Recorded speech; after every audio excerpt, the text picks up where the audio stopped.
ओम साई राम। आप सुन रहे हैं साई फरिश्ते कविता की वाणी, जहाँ हर सुबह होती है साईं बाबा के दिव्य संदेश के साथ। ये सिर्फ शब्द नहीं, बाबा की वाणी है जो आपके मन का सुकून और दिल में विश्वास जगाती है। चलिए शुरू करते हैं। अब ना तुम केवल सत्य की ओर बढ़ते चलो। समय रुकता नहीं है मेरे बच्चे। जो बीत रहा है ना, वो तुम्हें आगे ले जाने के लिए ही बीत रहा है। जहाँ तुम्हें कुछ समझना है, वहाँ मैं स्वयं तुम्हारा मार्गदर्शन करूँगा। बस तुम हार मत मानना, सब कुछ होगा। मुझ पर भरोसा रखो, मेरा आशीर्वाद हर पल तुम्हारे साथ है। याद रखना, हर नया दिन पिछले दिन से बेहतर होता है। तुम्हारे घर की कियारी में अब फूल खिलने लगे हैं, इसलिए तुम बहुत प्रसन्न हो ना। देखा, इसी कारण मैं तुम्हें सदा सब्र करने को कहता हूँ। सब्र करने से ही सब कुछ प्राप्त होता है। मैं जानता हूँ तुम अपने दिल की बात हर किसी से नहीं कह पाते। तुम्हें ये भी पसंद नहीं कि लोग तुम्हें आधा अधूरा समझे, पर मुझसे तुम अपनी हर बात साझा कर सकते हो।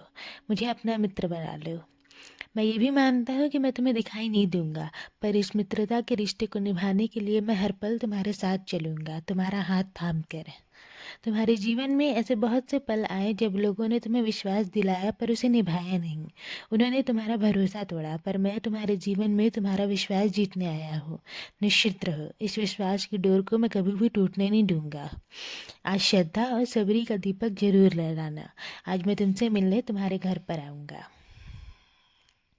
याद रखना मेरे बच्चे, जब चिंता मन पर हावी होने लगती है ना, तो सबसे पहले असर स्वास्थ्य पर पड़ता है।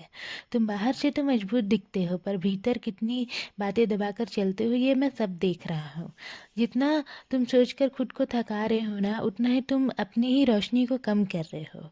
चिंता से कोई समस्या हल नहीं होती, पर शांति, भरोसा और थोड़ी सब्री से बहुत कुछ बदल जाता है। तुम ना अपनी मुस्कान खोने लगे हो, और यही बात है जो मुझे सबसे अधिक तकलीफ देती है। मैं बिल्कुल नहीं चाहता कि तुम खुद को भीतर ही भीतर तोड़ते रहो। मैं तुम्हें अवशासन देता हूँ कि तुम अकेले नहीं हो। तुम्हारी हर धड़कन पर मेरी नज़र है।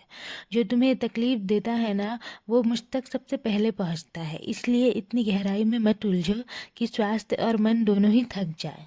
अपना बोझ मुझे सौंप दो, मैं संभाल लूँगा। तुम्हारी मुस्कान तुम्हारी ताकत है, और मैं उसे यूँ खोने नहीं दूंगा। बस थोड़ा सा भरोसा रखो, सब कुछ ठीक होने की प्रक्रिया में है। अब अपने दिल को हल्का करो। मेरी कृपा सदैव तुम पर और तुम्हारे पूरे परिवार पर ऐसे ही बनी रहेगी।